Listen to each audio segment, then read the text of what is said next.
Oh Lord, you're my everything.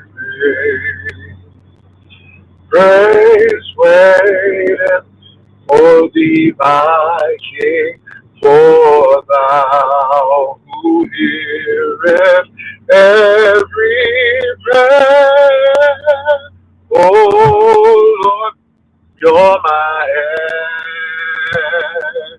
everything. Praise waiting for thee, my everything. Praise waiting for thee, my everything. Praise waiting for thee, my everything. Oh Lord, you're my everything. What's up, CDP? What's up, Creative Queen? I want to give a shout out to all the March birthdays. Happy birthday to all the Pisces and the Aries in the room. Happy birthday. So you all, it has been an interesting week. I just lost a cousin. Keep my family in prayer. And I just lost a good middle school and high school friend. She was 55 like me, and it's good to see people before they leave. When I was home for Thanksgiving, I had a chance to see my cousin, had a really good conversation, and I had a chance to see my friend. She wasn't doing good then. She was really wanting to go home. So she transitioned today. So just keep my family and my friends in prayer. There's a lot of deaths going on, but at the end of the day, it's just a blessing to be in the land of the living. Just keep those families in prayer because even though, in the Christian context, we know is to die is to live again, uh, you always miss those people who've gone on before. So just keep that family in prayer. But you all, I'm doing really good despite all of that. I'm doing well, and I hope y'all are doing well. Um, I was feeling some kind of way last night. Sometimes you just gotta pull away from the news. Um, you know, it's a lot going on right now, and when you're taking out leaders and things like this, it makes other nations concerned, and it could start something. And people are diplomatic for a reason. So just keep our country in prayer.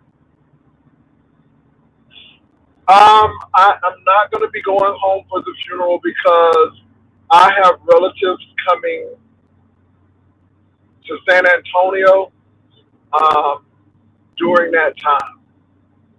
Yeah, yeah. I have relatives coming to San Antonio during the time of the memorial service, the homegoing services.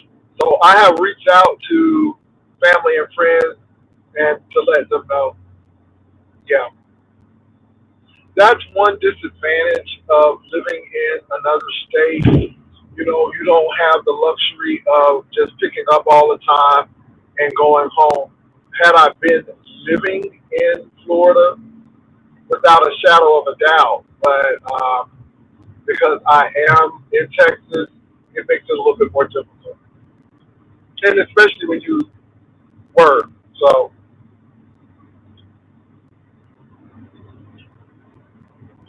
good morning, you all. But last night, y'all, I was feeling some kind of way. I watched the news. This man has taken over the country with Israel, um, took out the supreme leader and a lot of their top brass, and I'm like, wow. So I'm seeing this, and then I watched Tyra Banks, and that was a little disturbing.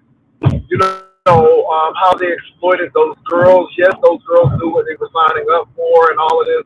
But you got to realize these were young girls, and they used them for pretty much wealth. And it's sad because one of the successful contestants is back working at Walgreens again. So that did something to me. And then old drunk Hershey, Lord Hershey was lit last night. She wanted to tell everybody everything. Ooh, Hershey drunk, and then she was still drinking on top of being drunk. It was a mess. It was a mess last night. It was a mess last night. So I was really feeling some kind of way last night. I really was. And I don't think people know the severity and the gravity of what Israel and the United States has done. I mean, we've had a contentious relationship with Iran from the beginning of them uh, not selling their oil to Great Britain and making it a state oil. Then what do? We side with Britain. We prop up the Shah of Iran, and people had freedom in Iran. United States had good diplomatic ties with Iran during the Shah's, reign. I remember all the Iranian students that were coming to the United States for schooling, but then the Shah started becoming a ruthless dictator, and they took him down, and then that's when the religious leaders came in. The United States has a really contentious relationship with Iran, and for us to do this is just crazy. And that's why Obama was really careful with Iran, knowing all of the history behind it. Thank you, Miss Douglas.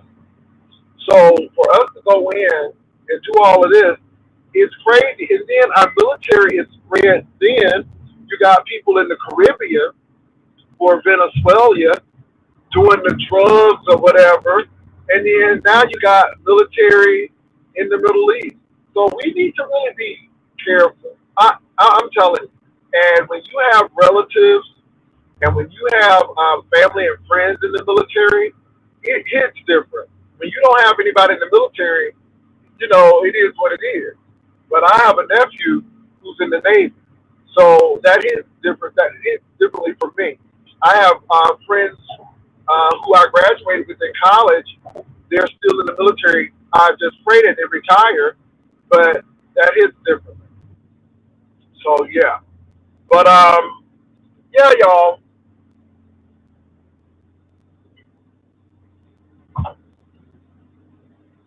I see Lolo was talking about colorism on her channel, and that's a real thing.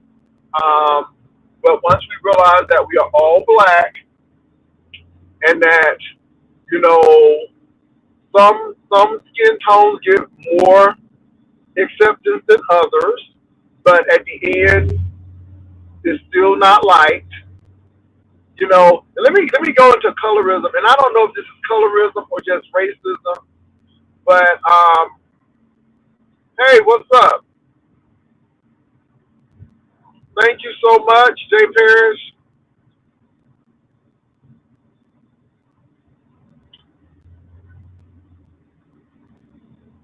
Yeah, it's a lot going on.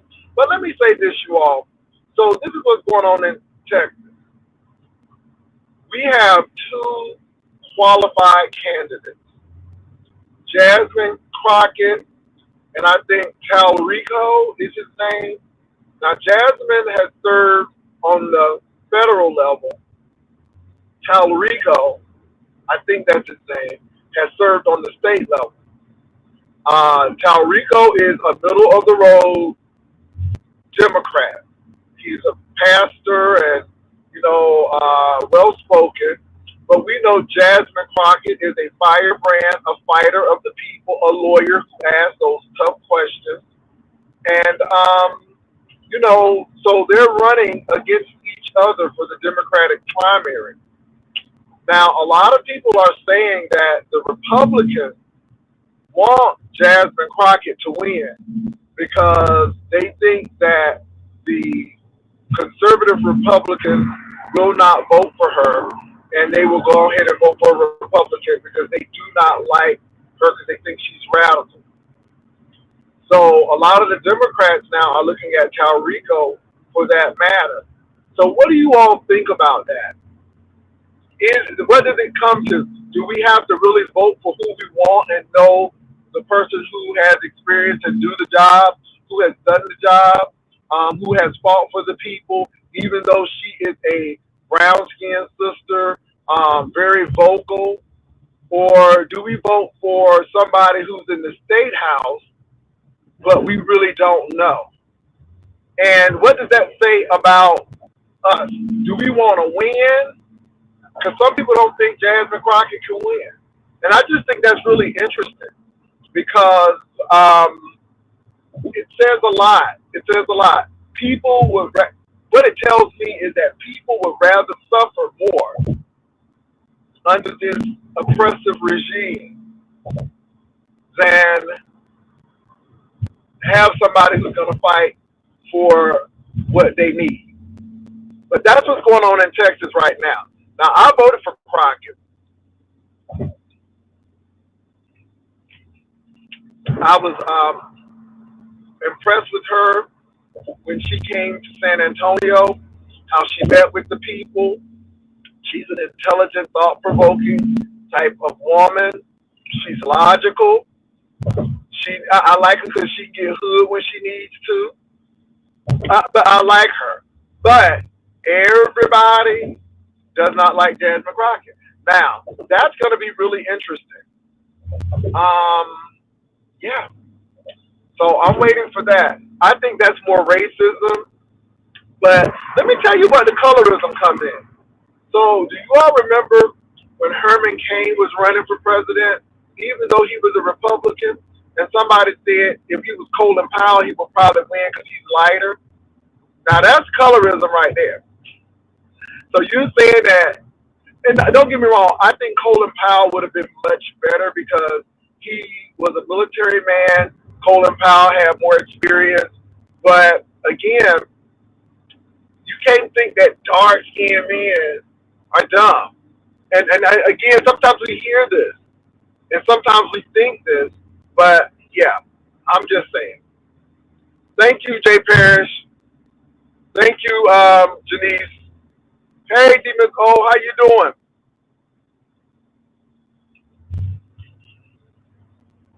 Now, I do think colorism exists in the beef sector. We've heard people called crispy and tall, I think it's a thing of self-hatred. It's a thing of self-hatred to me because all y'all black, and people will call you the N-word faster than anybody else. Don't ever get that twisted. But, we need to stop that. Everybody is beautiful, and I can't understand how people can do this kind of thing and say this kind of thing, and they have all shades of color in their family. That's what get me. You got all shades of blackness in your family, and you do this kind of stuff. Yeah.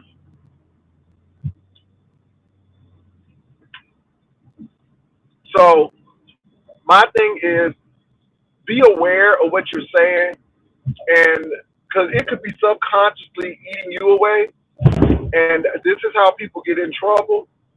I think that we really need to know that we're all in the same boat. Now, I will say this. When they did that talk on Housewives of the Potomac, it's colorist. We know that Karen Huger and Giselle and Robin are very, very fair, and we notice how they're treated differently than Candace and Wendy when they were on there.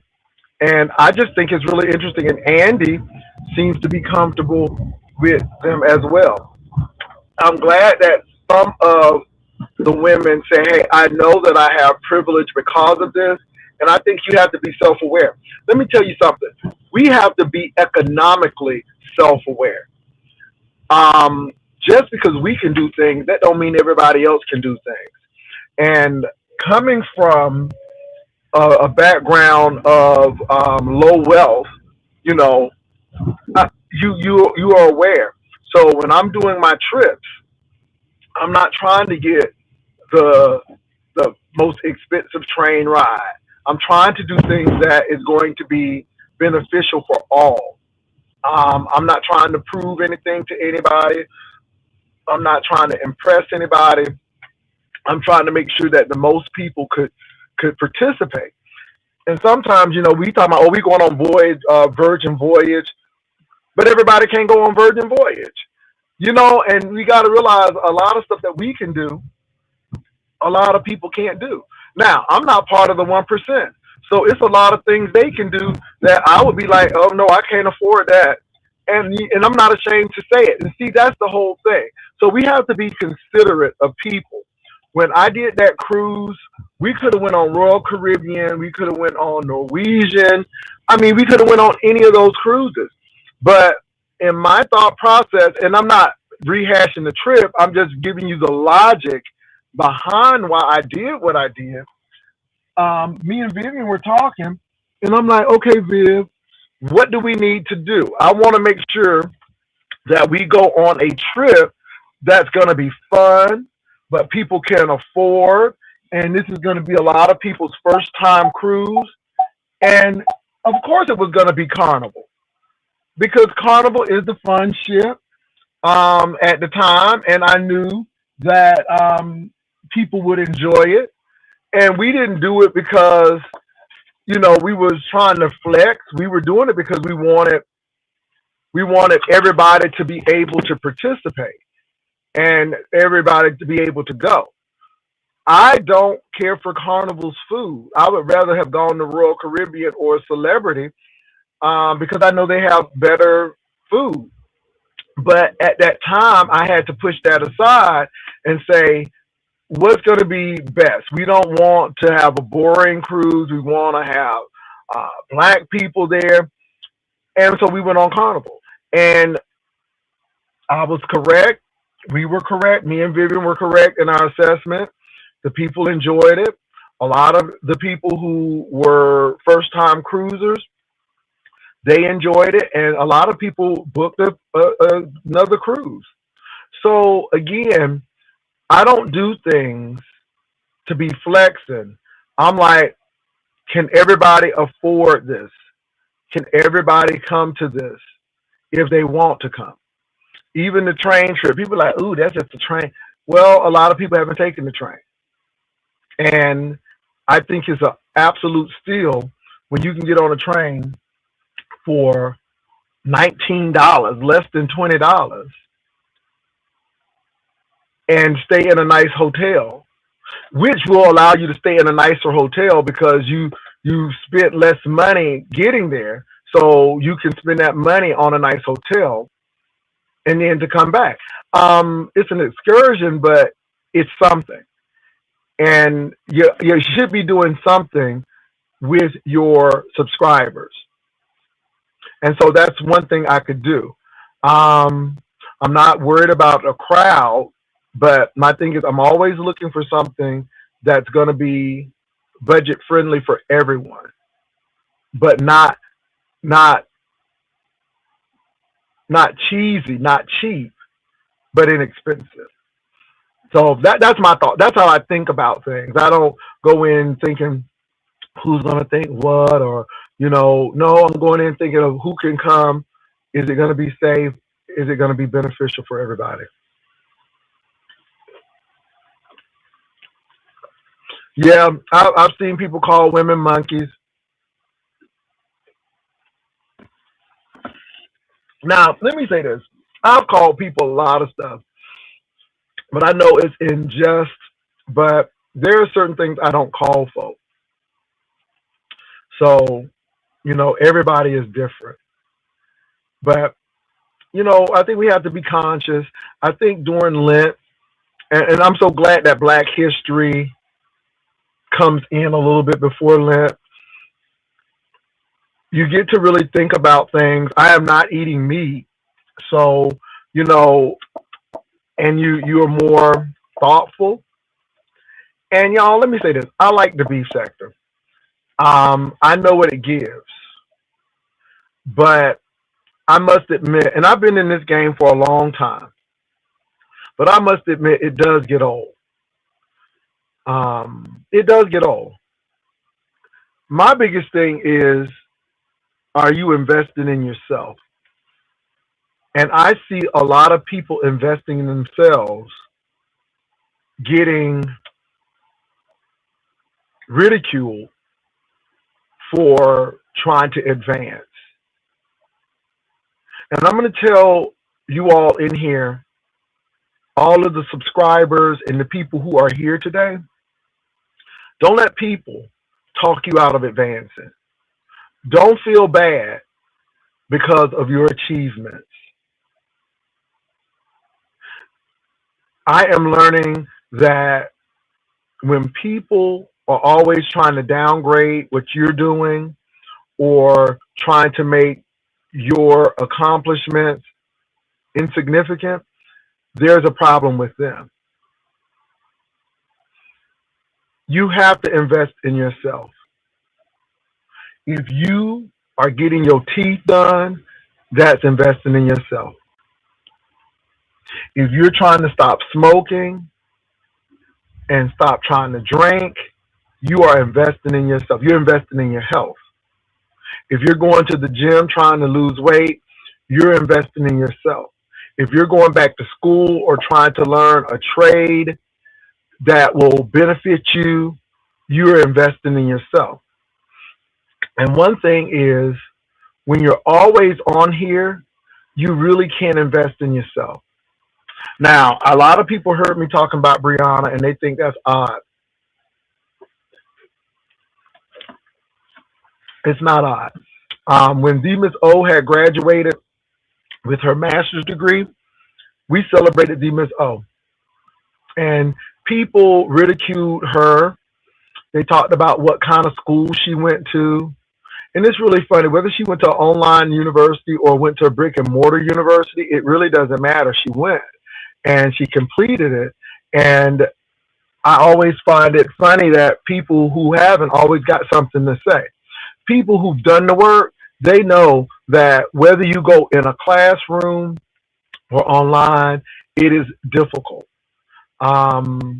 When you go to school online, you have to read instructions carefully. Anything could deduct points from what you get. You don't have anybody holding your hand. So you really have to be a self-directed learner. You really have to read. You don't have people to talk to and study with. You have to do it yourself.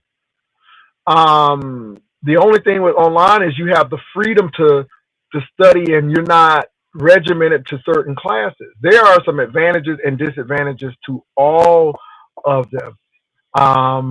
But I think you have to be more disciplined when you take classes online. Yeah. But whether you do it online or on campus, it's still relevant. It still counts. And the government approves it. That's all that matters. I remember you all, I had to teach speech.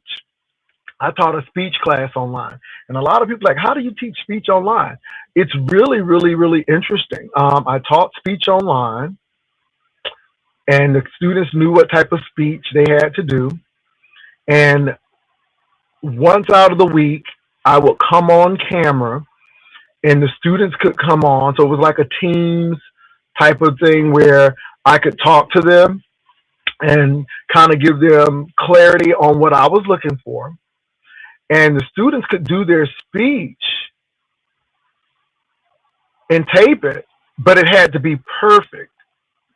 And it was harder online because in person, you had grace. But online, it had to be perfect. I was saying that your hands had to be free. I had to see hand gestures. You had to look at the camera. You had to look at your audience. And it was intense. What's up, crazy people? It was intense. And so the speeches that we did on camera, like I would do an interview. I would interview those students and I would look at them. And I'm going to tell you what the advantage was for teaching speech online. Students learned how to be more tech savvy, and they did well on interviews. And a lot of them wrote back to me saying, "Hey, I got a job because I used your techniques. I got a job because I stopped using all the ums and the filler words." And so they would write to me, email me about how the speech class helped them um, in life. My brick and mortar students did well as well. But there's advantages and disadvantages to each one. And I just thought that was very interesting. Um, and they had to rehearse that speech over and over again till they could actually go online and do an impromptu interview or speak impromptu without any mistakes or very minimal mistakes. I'm saying all of this because we always want to trivialize education. And the bottom line is if you have a good instructor, I don't care if they are online or brick and mortar, the instructor will always make a difference. Always make a difference. It's the instructor. So that's my thought about that. But y'all don't let nobody turn you around. I don't know who need to hear this, but a lot of us want to do stuff, but we have self doubt. And my thing is just get into it. Once you're in it, it ain't no turning back.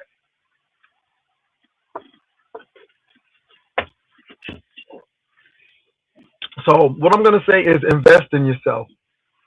Stop listening to the naysayers. This is why people really don't bother me on YouTube about what they have to say about me and all of that stuff means nothing to me.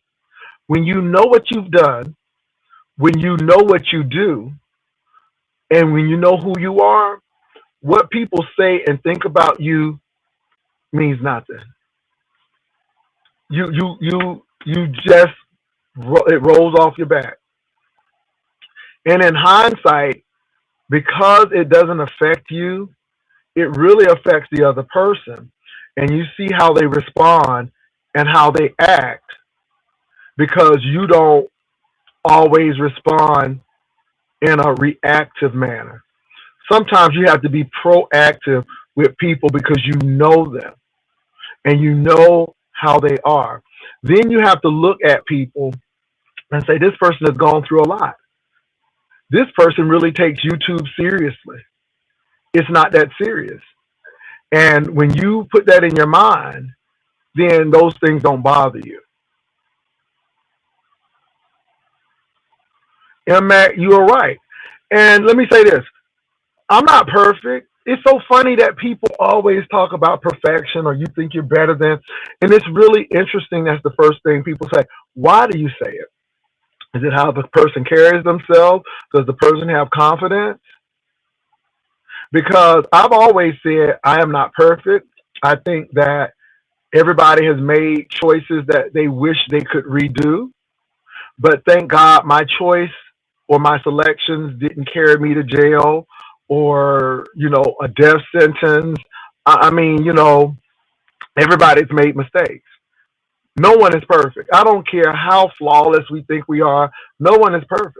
Never said that. And also, too, I'm not rich. I'm comfortable. I work. I get paid. I pay my bills.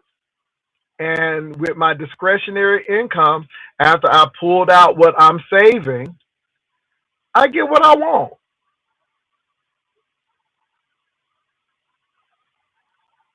I get exactly what I want. But anything worth having is worth working for. People talk about them degrees. Let me say this, you all.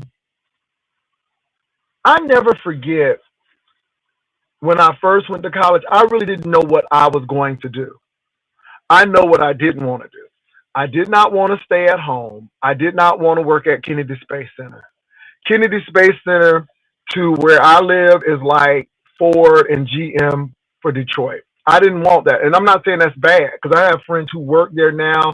They are doing wonderfully. But to me, it was just a humdrum, go in, clock out, And so I didn't want that. I didn't want to go to college at home. I didn't want to see people from home. I wanted to go somewhere different. So my first stop was in Miami. I know that wasn't gonna work. Miami was a great city, but I knew it wasn't gonna work. So I wound up going to school in Virginia, which was the best thing for me because it taught me how to grow up. Virginia taught me that I am of value. Not to say I never thought I was of value, but when I started playing keyboard and making money and working at the department store and playing, it was phenomenal. And I was taking care of myself, even in college. Diamond Door, I didn't know your main account was blocked. Could you email me at jameslegal1970 at gmail, and I'll do that. But you all, I did that. I worked hard in school. I had somebody told me because I was transferring schools that you ain't gonna ever graduate. I remember that too, and that was a incentive for me to graduate. When I left Florida, people were upset because I didn't go to Bethune-Cookman, I didn't go to Florida State, and I didn't go to Florida A&M. I didn't want to go to school in Florida. And I remember some relatives didn't talk to me for about 2 or 3 months because of my decision. And I told them when I graduate, I'll send the invitations because I was going to graduate. And can I tell you all, getting into the school was easy, but the financial aid issue and being an out-of-state student was extremely hard. I had to go through many tears. But once I got that cap and gown, it was worth it all. And this is why I'm excited for Bree, because when I see Bree with her cap and gown, you tend to think about all of the struggles you went through to get that degree, and it makes it worth it. And then all the people who said you should have stayed in Florida, all of that was worth it. All the friends that I've made, all the good times that I had in college. That's one thing about brick and mortar that I do like. I've gone to school brick and mortar, I've gone to school online, but brick and mortar, you do get a relationship with people. You do have relationships with people, long lasting relationships. I can go to California right now. It's really funny, you all. I have a friend, and she left her civil service job to pursue her dream in the entertainment industry. And it's funny because I was in Las Vegas. Y'all remember when I went to Vegas and ZT was trying to find me?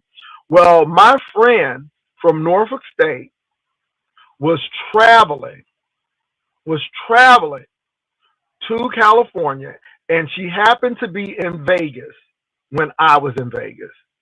And when I tell you, she came to my room, I ordered dinner, or lunch rather, for us, and we ate, and I gave her encouragement.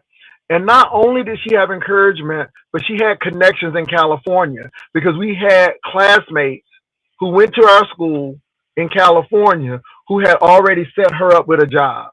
See, that's what black schools do. I'm not saying that PWIs don't do that. And I do think that black people are closely knit at PWIs because they got to have some, solidarity. But at HBCUs, it's tight. It's tight. And when I tell you they had her back, they had her back. I had a friend when I was going through my job transition call me and say, hey, I got a job at this university and I am you know, a provost. This is the position. Are you interested? And the only reason why I didn't take it because I didn't want to go out of town. I had my house. But for the mere fact that that person would consider me, that's some big stuff. See, that's what our HBCUs do. That it's deep. It runs deep. We look out for each other. We look out for each other. So, you know, those are my experiences. So when Bree gets her degree, I'm excited for her. Not fake excited, but when you've gone through the process, when you have worked, dealt with professors, written papers, had to take tests, studying, it pays off. And I'm here to say this to Bree.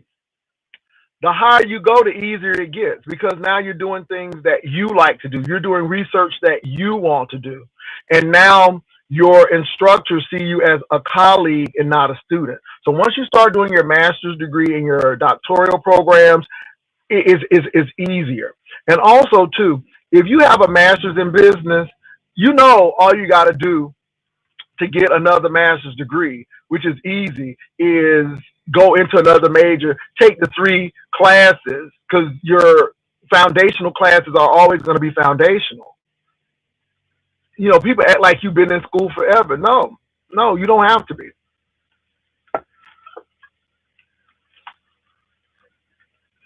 MMAC, I'm telling you,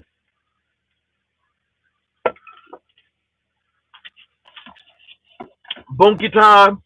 I truly believe that, and I'm really worried because Russia has been helping Iran, and again, what y'all don't understand is this man with Israel has taken out top leaders. It's like somebody coming to the United States and taking out Trump. You see what I'm saying? That's what he did to Iran. That's what he did to Venezuela. And he didn't even go through Congress. And this is why I think it is treasonous. This is why I think that it's unconstitutional, because you are not a king, and you have an executive branch and a judicial branch that you have to answer to. And no branch is above the other branch. And for him to go do this act of war, because that's what it is, and the Republicans sitting there like, it's great. It's not. You put our people at risk. Anybody who's in a Middle Eastern country right now is at risk. Any American interest in the Middle East right now, you're at risk. I wouldn't want to be in Dubai in the UAE right now. Not when our president just bombed another Middle Eastern country.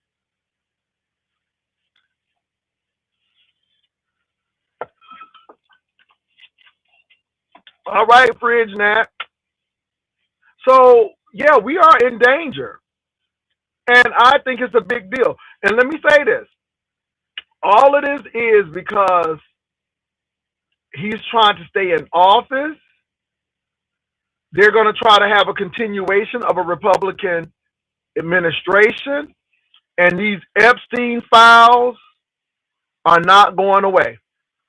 Now we know that a lot of these files were withheld. It's still more. And that young lady who said Donald Trump forced her down to his crotch area and she bit it, and he pushed her and kicked her, that's criminal. And why do we believe this? Because he was guilty in the E. Jean Carroll situation. But you all, it is very dangerous for us to do these regime changes. You are taking a sovereign country and doing this. And even though I don't like how Iran runs their country, the people have to rise up. And it's up to the people. But we shouldn't be doing this.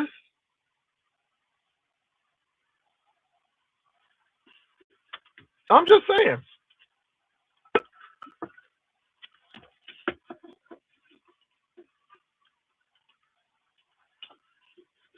Let me say this. I do not know what's going on with that individual. I don't watch her. Now, I did hear Bree mention that that person was extremely negative because I'm celebrating Bree, but I'm celebrating Bree like I'm celebrating Z Miss O and anybody else who is moving forward. Let me tell you another person who I celebrate, and she's an entrepreneur. I celebrate Hood Table. Hood Table makes beautiful cakes, and I'm celebrating that sister because she got her own business. She has a skill. She has a skill. So why wouldn't I celebrate? We can always celebrate alcoholism. People celebrate uh, debauchery. They celebrate people living on the system. They celebrate drug usage. They celebrate homelessness. They celebrate government assistance. So when somebody is actually doing something, why won't we celebrate that? That's crazy.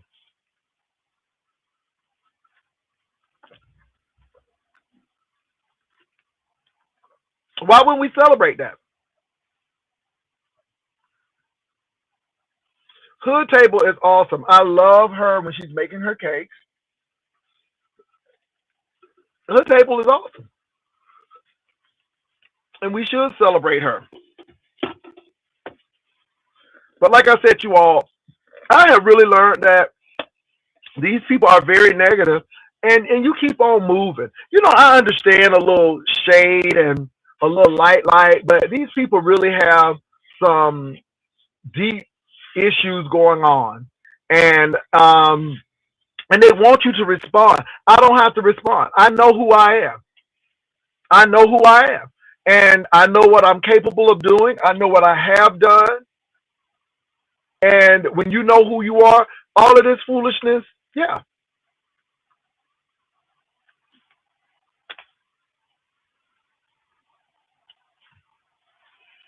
But y'all, you let people be who they are. Y'all, hold on for a quick minute. I gotta click off for a quick minute. Y'all, give me a minute. I'll be right back.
All right, you all. Thank you all for holding.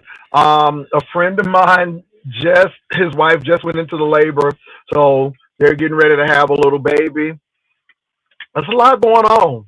So a lot going on. Let me say this to you all: invest in yourself. I don't care what people have to say. I wish I can share a lot of things on YouTube, but you can't because people are so diabolical and treacherous and quite miserable. I'm gonna tell you, I knew people really had no ethical values when MU was trying to go to school and they were trying to call a school. I'm like, who does that? Why are you trying to destroy this lady's life? This lady is trying to better herself and invest in herself, and here you all are trying to call her school. Are you serious? So again, that's why I don't share a lot of stuff because it's crazy. But I am constantly investing in me. Most people are thinking about retirement, and I'm not. I've seen people retire and drop dead in 3 months. That ain't my ministry. Now, retirement for me is doing something that I love. But if I want to go to on vacation for 2 weeks, I can do it. And just say, hey, I'm gonna be gone for 2 weeks, and then I'll come back and jump right on into it. I gotta be active. I'm gonna be active in the gym, which I'm doing now, in the community, and working. You gotta have purpose in life. And when it becomes unfun or not fun anymore, I move on. Pastor, they were clowning Bree saying that she could not walk to get her degree.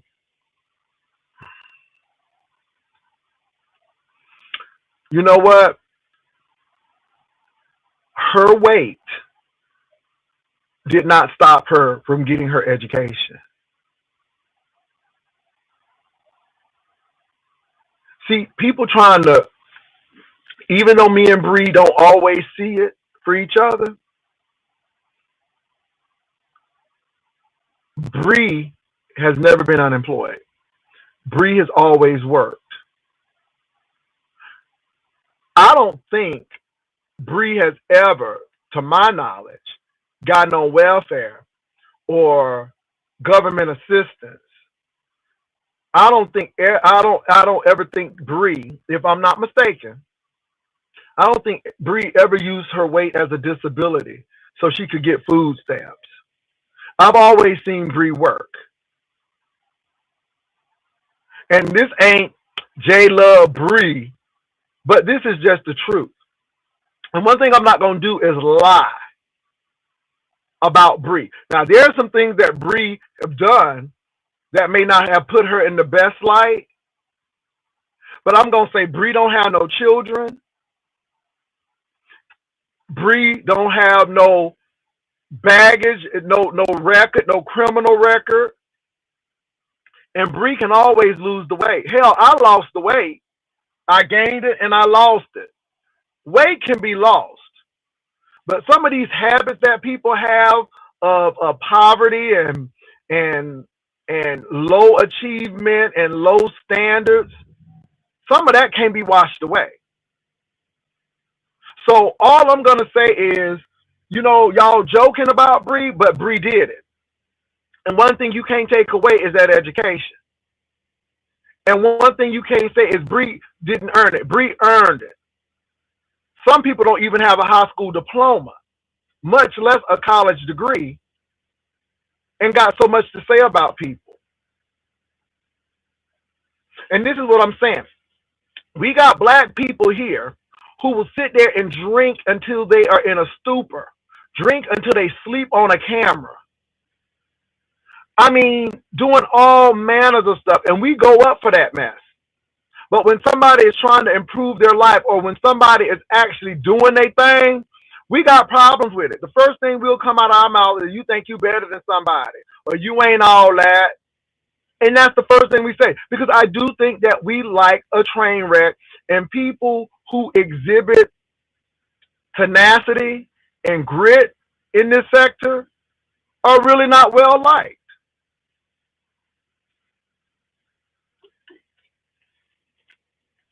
Like I said, I'm not a Bree fan. And what I mean by that is I don't know Bree personally. Bree could be a nice person personally. I only know Bree on the YouTube. And people may hate my gut on the YouTube. They may hate my guts rather on the YouTube. I'm sure they do. But in real life, Bree done did some real life shit. And see, y'all, they're talking about this play mess, pulling up, going to court. Bree did some real grown person shit to get that degree. Ain't working on it, getting ready to complete it. And if you don't think I'm gonna go up for that, even with D Miss O, y'all tried to joke her, but she did something that a lot of people haven't done. Again, you can't drag nobody when you behind them. You got to be in front of somebody to drag them. And some of y'all life choices have put y'all far behind. You can't drag nobody. You can't even drag yourself. And I just think it's really interesting. But look at the people who coming after Bree.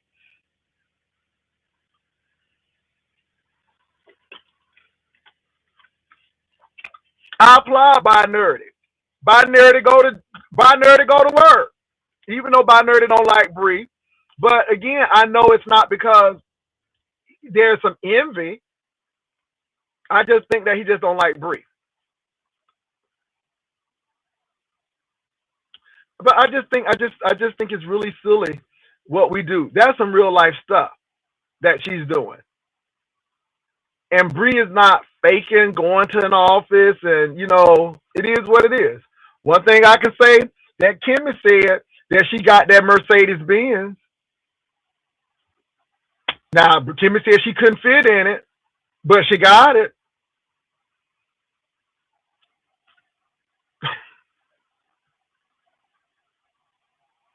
I ain't never seen Bree with no repossessions, no foreclosures and eviction notices. I ain't never seen Bree with a mugshot.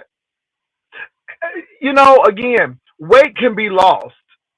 I mean, I know that's a read because it's an easy read, but when you look deep into it, Bree has a better chance of getting jobs than a whole lot of people. Bree don't have no felonies. Bree can pass a drug test. Bree has a degree. And obviously, if she did not have that college degree, because she was not a felon and she could pass a drug test, she might have been intelligent enough to get a job. And I'm just saying that. And I guess I'm standing up for Bree in real life shit. This YouTube mess don't mean shit. It's the real life stuff that's important. This shit here on YouTube ain't nothing but a show. I come up here to entertain, make the girls laugh, maybe have something thought-provoking. But this is YouTube. What are you doing in real life? What are you doing in real life?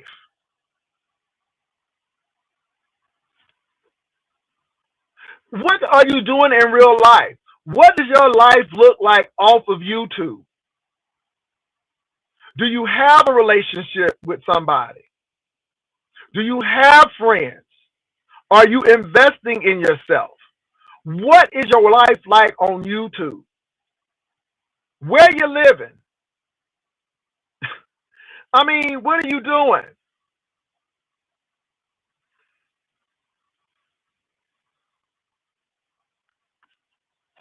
I'm being real.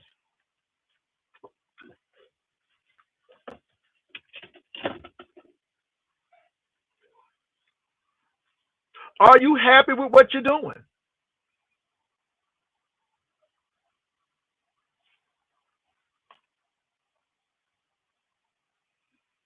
So, yeah, we can talk about people, but the real read is how does it look like when these cameras are off? What are you doing when these cameras are off?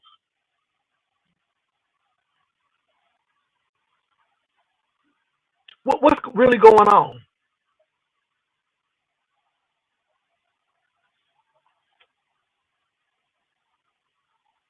All some people do is sit at home and drink. That's all they doing.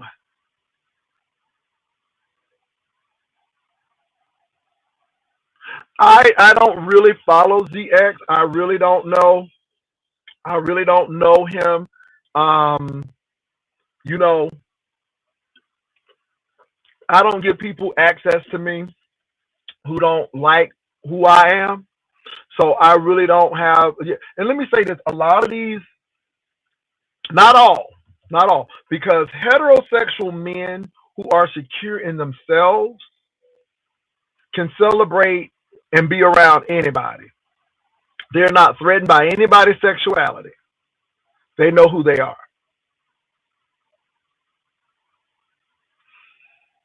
Insecure, unstable men are always concerned about other people's relationships. And what really bothers them is when the people who they despise the most may be more successful than they are or have things that they don't. And it really, really bothers them. And then they start equating manhood to sex. And I think that's really interesting because it seems like that's all you have.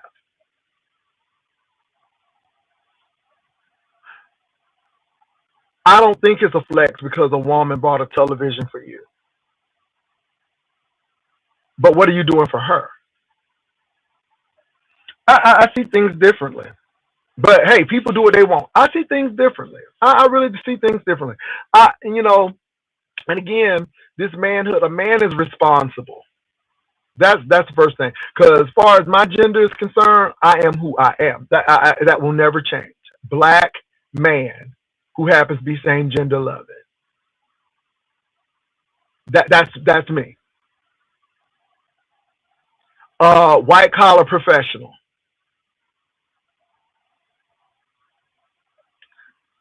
Sexuality don't even come up here, baby. Sexuality is there and it's important, but it don't rule everything. And I don't lead with that. I was listening to them when they were talking about fraternities and sororities. And I thank Ghetto Intellect for coming up. I always ask Ghetto, am I fair in my assessment? Um, but I was just listening to Weeding Out the Weak. Weeding out the weak. And that ain't black. That ain't our culture. We help those who may be weak.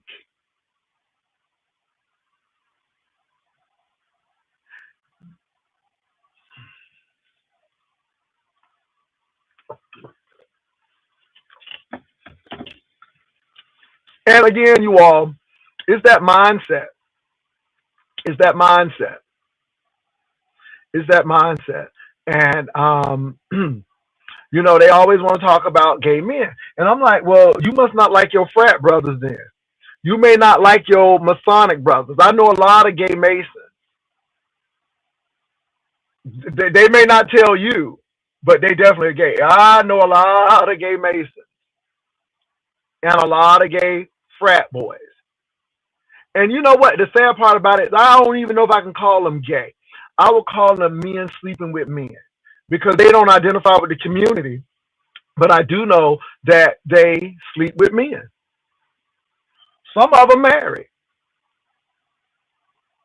And see, we really got to unravel that because, again, the healthcare community calls them men sleeping with men. They do not classify them as gay men because they do not identify with the community.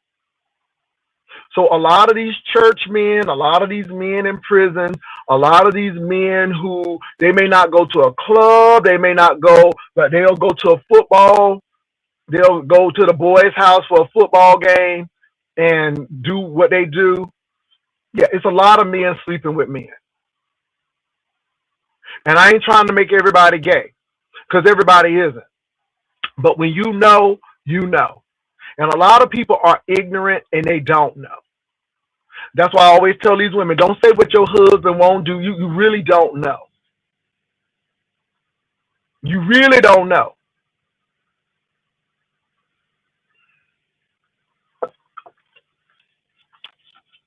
You'll be surprised what goes on.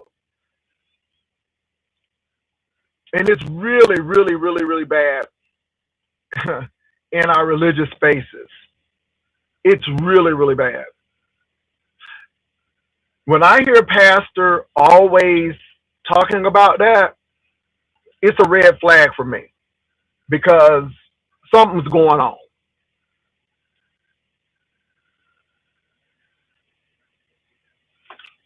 That's just me though.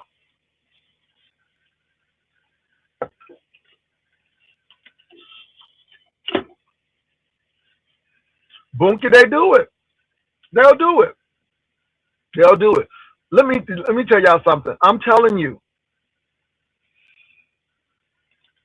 and you'll be surprised. I've had two instances. One shocked me so badly. It was this guy. He was a star college basketball player from Chicago. He was trying to holler at the gym, trying to holler.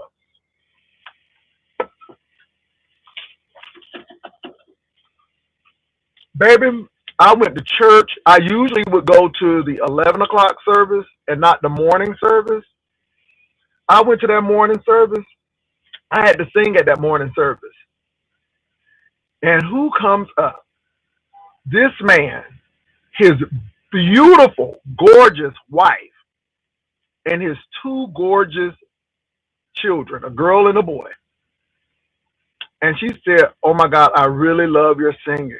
And I'm like, "Thank you." And she said, "This is my husband." Now, I'm playing this off. I know her husband because I know what her husband been trying to do. See, we don't be making shit up. This stuff is real. His wife was gorgeous. I'm talking about Miss Universe contestant gorgeous. They look like church fan. They was giving church fan realness. The family on the church fan, that's what they was giving. The husband was very high profile and had a high ranking job in the school system.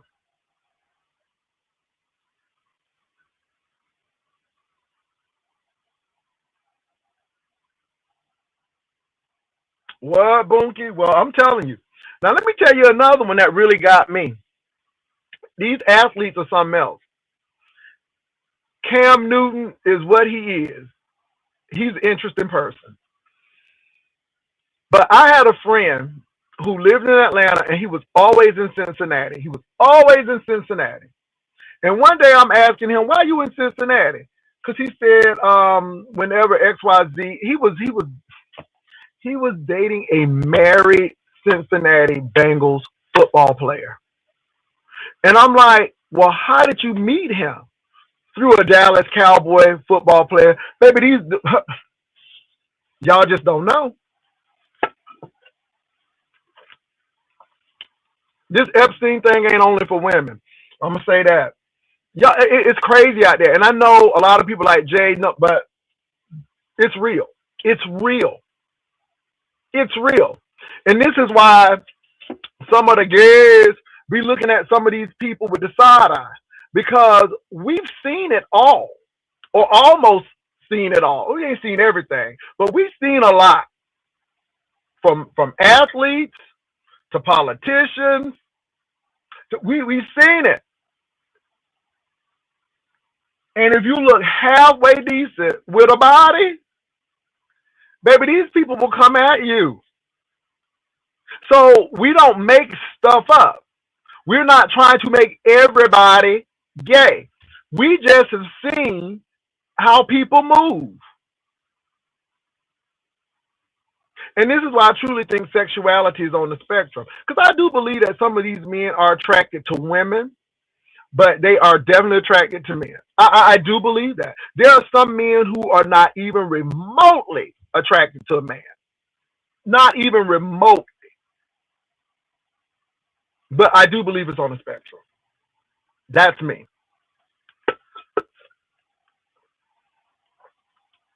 We try to make things so black and white, but there are gray areas. Because if it was black and white, we wouldn't be getting all of this undue attention if it were black and white. And that's just being real. These fraternities, they harbor a lot of the boys. These sororities harbor a lot of girls. I know a lot of lesbian AKAs. And I'm not talking about young ones. I'm talking about people older than I am. I work with one. In my past dealings in education, I worked with somebody. She had 2 sons, and she was married. Women get away with a lot of stuff. But yeah.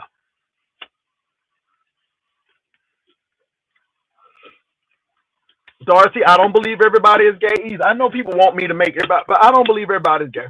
I know that. I would be silly to think that. But what I would be silly to do is think that these people aren't out there.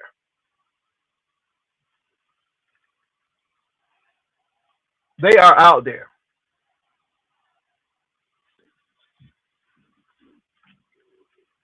So, yeah. So I go back to say this again, y'all. Invest in yourself. Know who you are. Don't let people shame you for investing in yourself.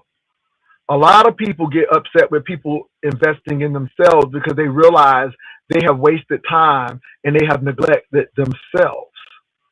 A lot of people see what you're doing and it's a problem because they realize that they've wasted time. And a lot of people have wasted time. Now, I tell those people you can always change things if you want to. As long as you got breath in your body, you can make changes. But do you want to? So, again, congratulations, Brianna. I don't care what they say about you. Can't walk the stage. Well, if you got to use a hover round to get your degree, it's doing more than a whole lot of people doing on this apparatus right now. Look at the content creators and look what they're doing and how they living.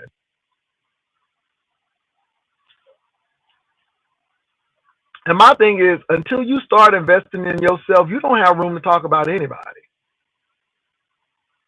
So congratulations, Brianna. I will say it again. I'm excited about her getting that cap and gown. That's a very, very important moment.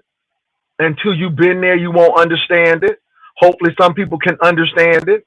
But my thing is, until you get there, you won't understand it. But when you are doing those papers, those discussions, doing that research, getting things together,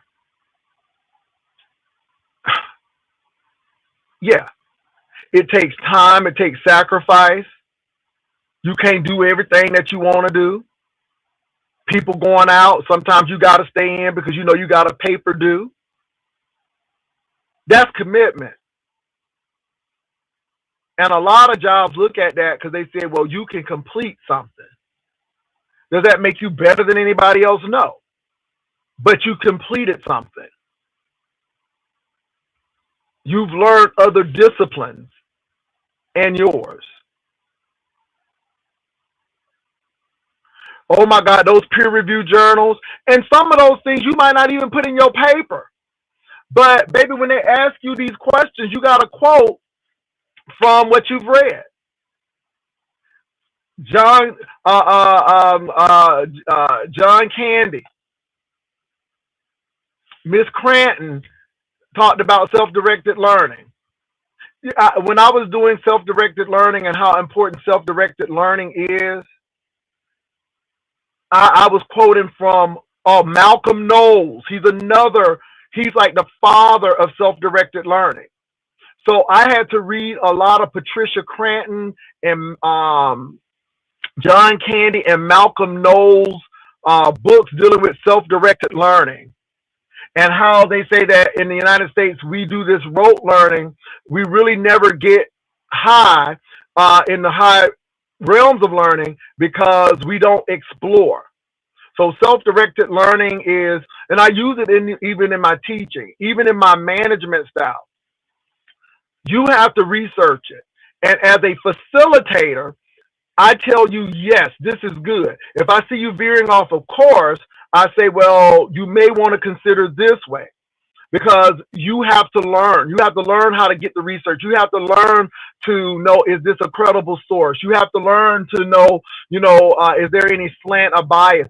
You got to learn that anybody sponsor this research. So if a scientist, if he was sponsored by Reynolds and Reynolds, I know that it may be biased in that. You got to know that. You got to know quantitative and qualitative research methods. I mean, you got to know these things.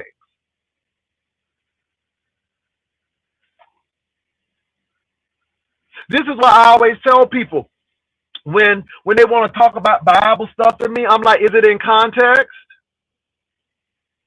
And I'm real. I don't look at the Bible Baptist. I don't look at the Bible Kojic. I don't look at the Bible Pentecostal or Catholic. I look at the Bible in context. What did the author really mean? What is the language? What is the language? Who's saying what? What's going on at this time? Because when you really deep, and it's more than surface. It's more than surface. There are some things that I believe that I don't believe no more. I'm like, don't make no sense. But again, that's what we do. Now on YouTube, you can be goofy, you can be silly, you can do all of that stuff, but in real life. So again, I applaud Brianna for her grown real life decision of going to college to have to learn the techniques and do those things. Do you need college to be successful? No, you don't. Do you need college to be a good person? No, you don't. I have friends right now who haven't gone to college and they are successful.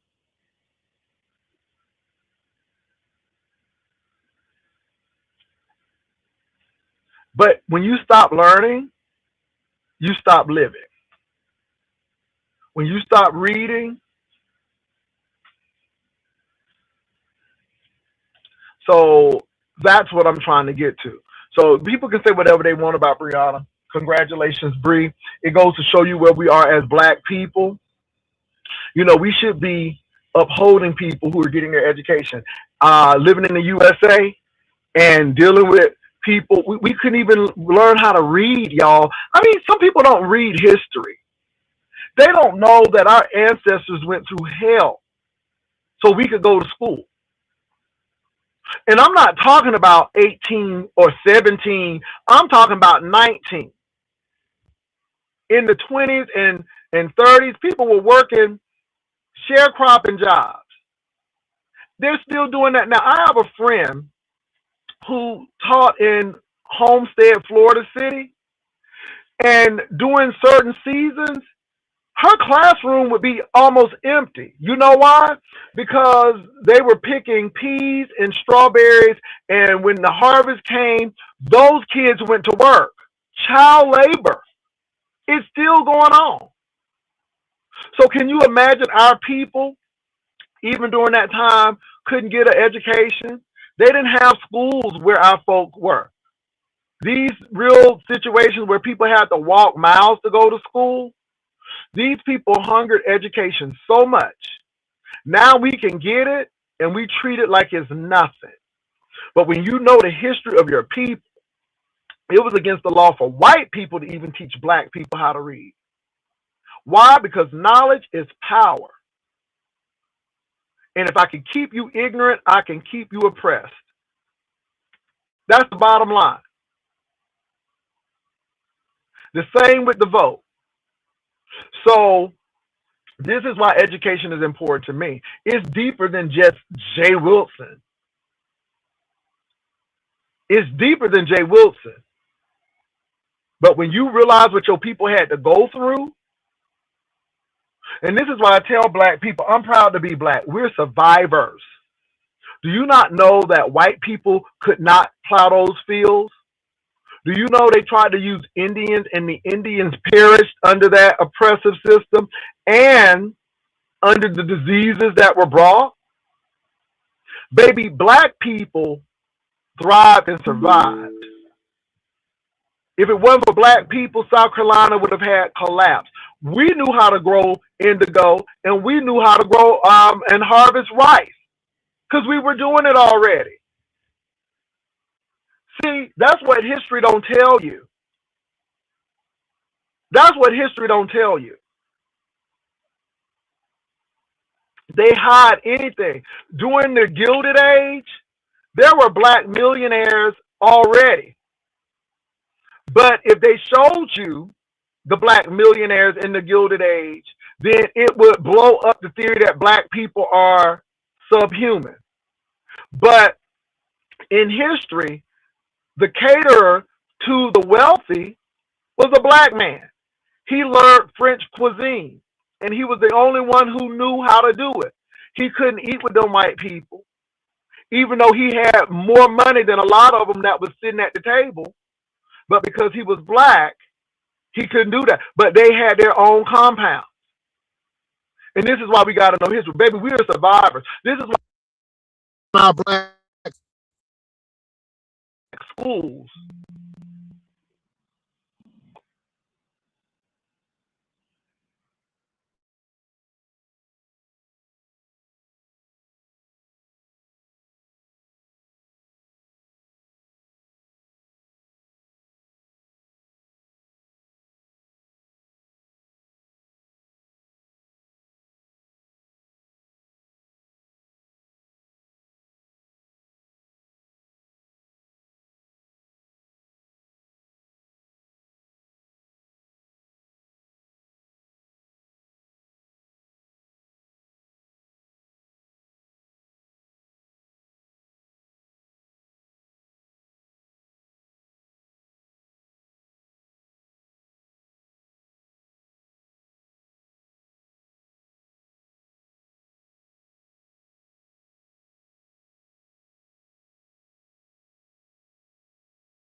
Okay, you all.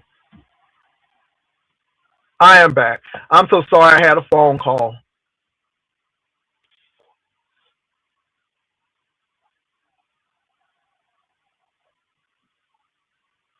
Yeah, Fridge. Now, but that's what we gravitate towards when it deals with black excellence, politics.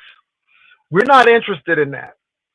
We're interested in who's sleeping with who, all of the stuff, and it's sad, but that's what we're interested in. But it's all good. It's all good. Just invest in yourself, people. I don't care where you've been. Invest in yourself. Love you. Love you enough to invest in you. And that's all I'm going to say. I don't hate anybody on this apparatus. I really don't. I don't know these people personally to hate them, but looking at some actions, I would never want to meet them because I think their mindset is they're in a different mindset, y'all. And it's not because you think you're better than people, but yeah, like ZT. You know, people like, oh, you scared of him? No, I wasn't scared of him. But why would I meet him? We have nothing in common. Every time I saw him with somebody, he was trying to do yeah, no, yeah. And then why am I going to bring my loved one around him and risk somebody getting assaulted, risk somebody going to jail?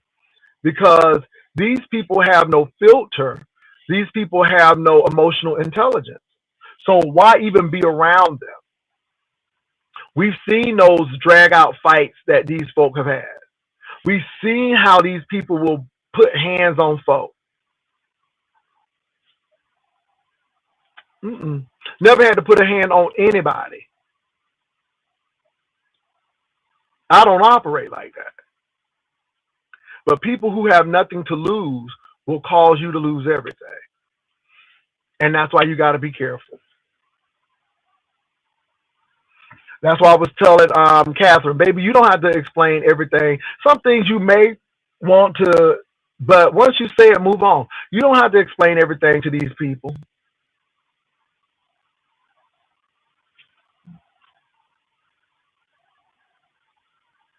Jay, is that an engagement ring you were going to get? No, it could be. If y'all get married, no. No. I could be married now. But yeah, I don't feel that it's necessary to tell people who are really not in my inner circle. YouTube is for entertainment. Oh, what's going on? I see a lot of police. Oh, Jesus, what's going on? Oh, it's a lot of police officers. What's going on here, baby? Ooh, what is going on? Well, look, you all, I'm getting ready to head on out. But thank you all for coming up. Like I said, today I don't have time to be roasting and gagging folks. Today is about truth. Today is about investing in yourself. Today is about, support people who doing something. I'm not saying support nobody or don't, but look at what you're supporting and ask yourself, would I support my son, my nephew, and niece doing this? If you know people gonna get alcohol and drink or get weed, would you do this to your own relative? Is it helping them or hurting them? Now, I told Brianna if she get that wish list within reason, I would get something off her wish list. You know why? Because, baby, this girl is trying to invest in herself. It's that simple. People get mad because people give to me. You know why people give to me? Because, number one, I'm going to do what I say. Y'all know I'm about my coin. I've always said it. I'm honest with it. I try to keep it very ethical. And y'all don't see me begging for folks' stuff. And it's funny. You always begging. No, I don't. I didn't beg for that printer. I didn't beg for that paper shredder and all of that other stuff. I didn't. People said, well, maybe you need one, and they gave. I got it. I'm getting ready to go to this trip now to Dallas. Baby, the hotel is already paid for. The train trip is already paid for. I don't need no sponsor. Now, if people want to give something, that's totally up to them. And I ain't denying no gift. When Thais sent that $100, people say, watch out, Jay. Because, baby, I don't get caught up in people's foolery. I know Thais was being messy. I knew the assignment. But I ain't returning nobody money. Sure ain't. And it ain't even dry begging. Because at the end of the day, it is what it is. But I do know when y'all give, it does piss people off. Because you know why I know it pisses people off? Because they talk about it. They talk about it. And they get mad about it. And I sit there and laugh. Because ever since, after that printer and stuff, I ain't get nothing else. And I'm good with that. But people got mad because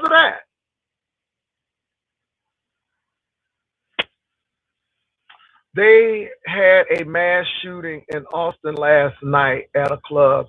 Oh my God, really? I gotta read about that. Austin is just an hour away from San Antonio. Yeah. And I'm getting really concerned because y'all, let me tell you something again. Now I am very cautious where I go. In Austin, they're getting ready to have South by Southwest, which is a big music festival. Last time they had a big issue where somebody plowed through a group of people in a car. Got to be very careful. It probably happened on 6th Street in Austin. 6th Street is where all the clubs are. But y'all, like I said, it is what it is. Um, yeah, I don't have to do all of that. It's just funny how people think. But y'all, look, I really gotta go. Angelfish, I'm gonna check that out. Did you get the hat, JW conductor's hat for fun? You know what? I might wear that outfit. I might wear that outfit on the train. I was smoking. I'm glad you said that, baby. I might wear that little nasty piece of sucker outfit on that train. I'm gonna wear that bad boy. Thank you for letting me know. I think I'm gonna do that.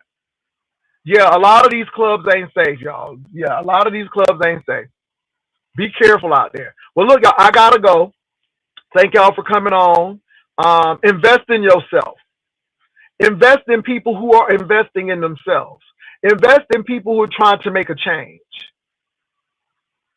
I ain't telling you where to put your money, but think about where you put it. Think about the people and what they putting out all the time.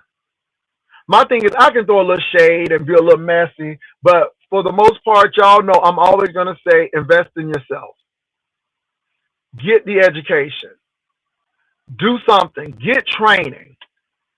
There is free training out there for people. There are programs out there right now they need to spend money on people. Right now, they don't even have enough people. If you're trying to do something different, HVAC, plumbing, electrician, you don't need, look, you don't need a college degree for that. You don't. But even with that, you got to learn how to read. You got to learn how to communicate with your customer. You may want to take psychology. I'm just saying. A lot of us get oversold in these stores and don't know that they have a technique of doing things. People don't understand that even going into a restaurant and eating, they always give you bread. They do this for a reason. I was even looking at the science of buffets and how they get people in. They know that everybody's not gonna eat a lot, but when they do get a big eater, they know that the people who don't eat that much will, baby, they don't serve the most expensive food. They serve things that will last. That's easy. That's why you don't have a waitress anymore at Golden Corral. I mean, I haven't been to Golden Corral in a long time, but the last time I went, baby, you had to do your own stuff. That's it. All the only thing the waitress did was come and pick up the trays. But it's cost cutting. The margins are very thin when it comes to restaurants. That's what they do. Why you think the movie is always showing the popcorn and the sodas doing that? We went to go see Scream and they showed that soda and that popcorn and soda and popcorn. And again, the movie wasn't expensive, but the concessions are.